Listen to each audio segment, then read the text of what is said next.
Competitive ಎಕ್ಸಾಮ್ಸ್ಗೆ prepare ಆಗ್ತಾ ಇದ್ದೀನಿ. Aptitude, reasoning, general awareness ಎಲ್ಲದರಲ್ಲಿ ಮಾರ್ಕ್ಸ್ ಬರ್ತಾ ಇದೆ. ಆದ್ರೆ ಕನ್ನಡ ಮೀಡಿಯಂ ಸ್ಟೂಡೆಂಟ್ ಆಗಿರೋದ್ರಿಂದ ಇಂಗ್ಲಿಷ್ ಅಲ್ಲಿ ಎಷ್ಟು ಪ್ರಿಪರೇಷನ್ ನಡೆಸಿದ್ರು ಮಾರ್ಕ್ಸೇ ಬರ್ತಾ ಇಲ್ಲ. ವೊಕ್ಯಾಬ್ಯುಲರಿ ಕಲ್ತಿರೋದು ನೆನಪಿರ್ತಾ ಇಲ್ಲ. ಗ್ರಾಮರ್ ರೂಲ್ಸ್ ಹೇಗೆ ಅಪ್ಲೈ ಮಾಡ್ಬೇಕು ಗೊತ್ತಾಗ್ತಾ ಇಲ್ಲ. ರೀಡಿಂಗ್ ಕಾಂಪ್ರಿಹೆನ್ಷನ್ ಸೆಂಟೆನ್ಸ್ ಓದಿದ್ರು ಕೂಡ ನನಗೆ ಅರ್ಥ ಆಗ್ತಾ ಇಲ್ಲ ಅಂತ ಹೇಳ್ಬಿಟ್ಟು ಈ ಪ್ರಾಬ್ಲಮ್ ನಿಮ್ಮೆಲ್ಲರಿಗೂ ಆಗುತ್ತೆ ತಾನೆ. ಯಾಕೆ ಅಂದ್ರೆ ವೊಕ್ಯಾಬ್ಯುಲರಿ ಅನ್ನೋದನ್ನ ಕಲಿಯೋದಕ್ಕೆ ಒಂದು ಪ್ರಾಪರ್ ಸ್ಟ್ರಾಟಜಿ ಇರುತ್ತೆ. ಗ್ರಾಮರ್ ಅಪ್ಲೈ ಮಾಡಬೇಕು ಅಂತ ಹೇಳಿದ್ರೆ ಪಾರ್ಟ್ಸ್ ಆಫ್ ಸ್ಪೀಚ್ ಪರ್ಫೆಕ್ಟ್ ಆಗಿ ಬರ್ಬೇಕಾಗುತ್ತೆ. ರೀಡಿಂಗ್ ಕಾಂಪ್ರಿಹೆನ್ಷನ್ ಅರ್ಥ ಆಗ್ಬೇಕು ಅಂತ ಹೇಳಿದ್ರೆ ನಿಮಗೆ ಅದರಲ್ಲಿ ಸಬ್ಜೆಕ್ಟ್ ಯಾವುದು, ವರ್ಬ್ ಯಾವುದು, ಆಬ್ಜೆಕ್ಟ್ ಯಾವುದು ಅನ್ನೋದು ಮೊದಲು ತಿಳ್ಕೊಬೇಕಾಗುತ್ತೆ. ಇದು ಯಾವುದೇ ಸ್ಟ್ರಾಟಜಿ ಇಲ್ಲದೆ ನೀವು ಎಷ್ಟು ಪ್ರಿಪರೇಷನ್ ನಡೆಸಿದ್ರು ಕೂಡ ಇಂಗ್ಲಿಷ್ ಅಲ್ಲಿ ಮಾರ್ಕ್ಸ್ ಬರೋಕ್ಕೆ ಸಾಧ್ಯ ಇಲ್ಲ.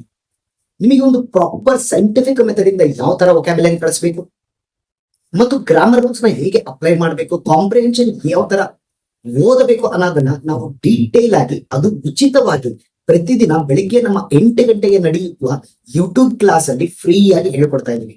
ಸೊ ಮಿಸ್ ಮಾಡದೆ ಒಮ್ಮೆ ಬಂದು ನಮ್ಮ 8 AM ಯೂಟ್ಯೂಬ್ ಕ್ಲಾಸ್ ನ ಅಟೆಂಡ್ ಮಾಡಿ ನೋಡಿ. ನಿಮಗೆ ಎಷ್ಟು ಸುಲಭವಾಗಿ ಇದನ್ನೆಲ್ಲ ಕಲಿಬಹುದು ಅಂತ ಅರ್ಥ ಆಗುತ್ತೆ. ಹಾಗೂ ನಮ್ಮ ವಿದ್ಯಾರ್ಥಿಗಳು ಯಾಕೆ ಇಂಗ್ಲಿಷ್ ಅಲ್ಲಿ ಅಷ್ಟೊಂದು ಸ್ಕೋರ್ ಮಾಡ್ತಿದ್ದಾರೆ ಅನ್ನೋದು ನಿಮಗೆ ಕೂಡ ಗೊತ್ತಾಗುತ್ತೆ.